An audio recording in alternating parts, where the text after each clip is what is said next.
Fire investigators are on the scene right now working to learn what caused the fire that destroyed much of an adult care facility and sent one of the residents there to the hospital. Well, 24-hour News 8's Leon Hendricks is on the scene right now, live with what we're learning so far. Leon? Brett, good afternoon. Firefighters are actually here right now conducting interviews with some of the people who were here when this fire started at about 11:45 last night. You can see quite the intense fire here, and judging by the debris here, there was quite a bit of damage. Give you an idea of just how intense this fire was. Take a look. This right here was the mailbox, and you can see really completely melted by the fire here on the outside of the building. Now, investigators were called here, they said, about 11:45 last night on the northwest side of Grand Rapids. Take a look at some of the images from last night. It took quite a few firefighters to work on this thing because this isn't your standard house. This houses about 14 people. It's an adult care facility.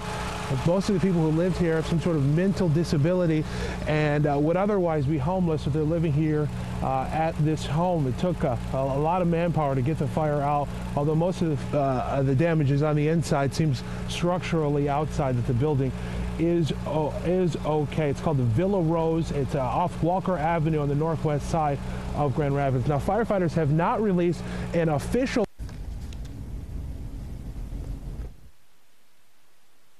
smoking had something to do with it. You can see here, this is the room that apparently the fire started. This was a bedroom where one of the residents was living. This is where that man was living that had those second and third degree burns.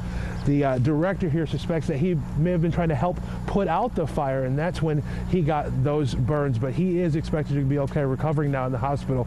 The good news out here is that the fire alarm, the smoke detectors in this building were working. In fact, the sound of that is what helped alert some of the residents that there was a fire and got them to get out of the building. We're, of course, continuing to stay in touch with firefighters to see what they learned about what sparked the blaze.